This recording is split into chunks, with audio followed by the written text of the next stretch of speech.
अरे भगुआ खेलाओ जोनी फुलहा सुन दीदिया के दुल्हा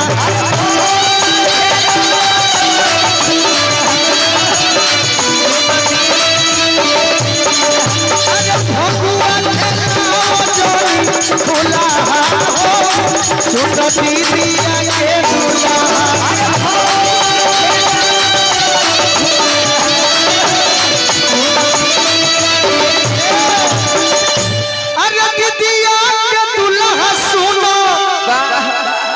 दीदिया के दुल्हा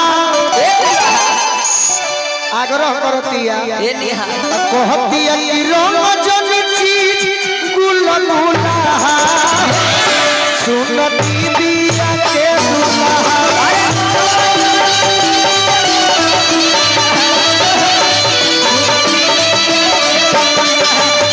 रंजनी चीज गुलगुला सुन दीदिया के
ऊपर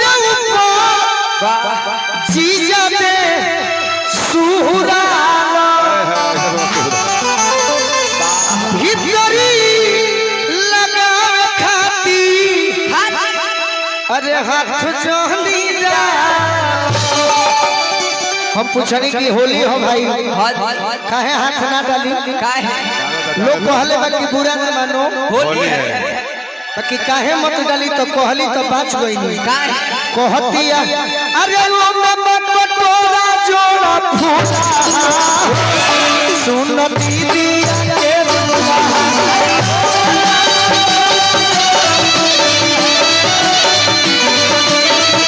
अरे ओ मम्मा कटोरा जोड़ा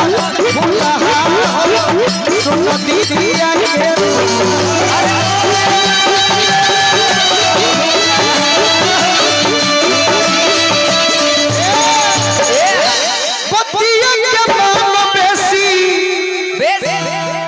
हमारा से कह जीजा जी बनाते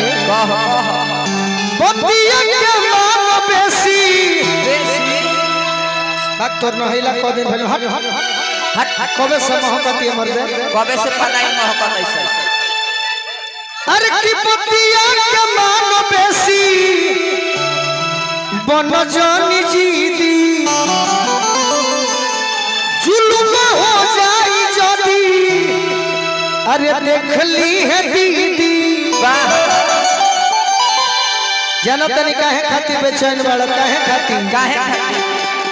काहे खाती बेचैन बाड़ो काहे अरे बहिन झूला खाती झूला सुन दीदिया के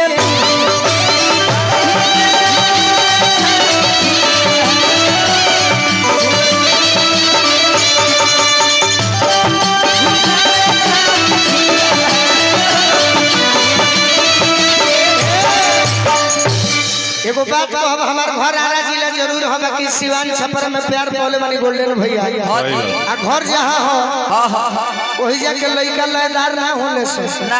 बाकी सुनी है सही गीतवा तो जरूर खुश हो जाए सही कि परसल खाली रंग लगवनी अरे अब की लगाई अबीरो में अरे जवन मजा तहरा कहीं ना मिलल उ मजा मिली पीरो जवन मजा